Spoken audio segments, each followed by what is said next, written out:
ជំរាបសួរពុកម៉ែបងប្អូនពូមីងយាយតាចាឥឡូវនេះដល់ម៉ោងខ្ញុំធ្វើបាយម្ហូបអាហារឲ្យពុកម៉ែខ្ញុំហូបហើយចាហើយវាគឺជាពេលវេលាថ្ងៃត្រង់ទៅហើយអញ្ចឹងណាអញ្ចឹងខ្ញុំក៏រត់រះមនីមនាដើម្បីធ្វើម្ហូបធ្វើអីអញ្ចឹងទៅទាំងមេឃភ្លៀងរលឹមតិចមកចាដោយសារខែនេះគឺខែរដូវវស្សាចាគឺនៅខេត្តខ្ញុំកំពុងតែរលឹមបន្តិចស្រិចអញ្ចឹងណាហើយអញ្ចឹងខ្ញុំក៏នឹកឃើញថាអូដល់ម៉ោងហើយមើលម៉ោងតែម្ដងក៏រត់រះមនីមនាធ្វើបាយធ្វើទឹកអីឲ្យពុកម៉ែខ្ញុំអីចឹងទៅ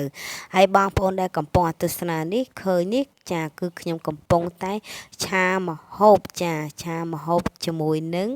ចាគោលបំណងគឺឆាសាច់ជ្រូកនឹងឆាជាមួយនឹង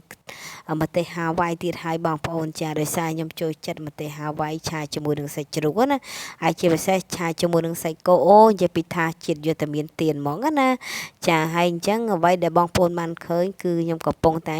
សកម្មជាមួយនឹងការចម្អិនម្ហូបអាហាររបស់ខ្ញុំតែម្ដងបងប្អូនទាំងគ្នាឥ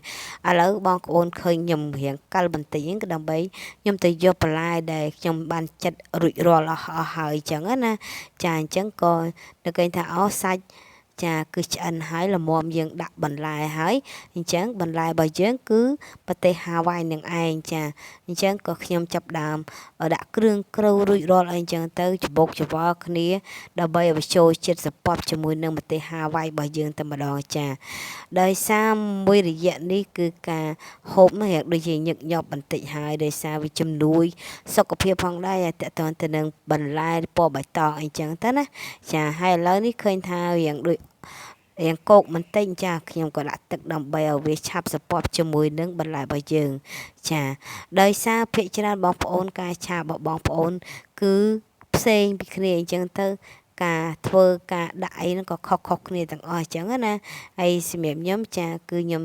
ទីមួយខ្ញុំបងខ្ទឹមបងអីខ្ញុំត្រូវបំពងខ្ទឹមឲ្យវាឈ្ងុយហើយទៅខ្ញុំចាក់សាច់ចាក់អីទៅសាច់មើលទៅឆ្អិនហើយដាក់បន្លែប្លុកអីហ្នឹងទៅដើម្បីវាច្បុកច្បល់ចូលជាតិនឹងឯងចាឥឡូវយើងឃើញថាបន្លែរបស់យើងរៀងចង់ឆ្អិនហើយចាប៉ុន្តែខ្ញុំរៀងនៅរងាស់បន្តិចដើម្បីងាយស្រួលដល់ពុកម៉ែខ្ញុំហូបអីចឹងទៅចាពុកខ្ញុំក៏ជួយចិត្តដែរទាំងបន្លែផុយក៏អត់ជួយចិត្តរៀងស្រស់ទេណាបងប្អូនចាឥឡូវយើងឃើញថាវាចាប់ដើមបន្តិចម្ដងណាបងប្អូនចាហើយដោយសារយើងដូចមេឃងងឹតណាដោយមេឃភ្លៀងណាបងប្អូនហើយយើងតែនិយាយត្រឡប់មកវិញចាយើងឃើញថាបន្លែដែលខ្ញុំបានឆានេះគឺឆ្អិនហើយចាមុខម្ហូបដែលខ្ញុំឆានក៏ឆ្អិនផងដែរអញ្ចឹងទៅហើយខ្ញុំក៏ចាប់ដើមដាក់ក្នុងចានមួយសម្រាប់ទុកឲ្យពុកម៉ែខ្ញុំហូបអីចឹងណា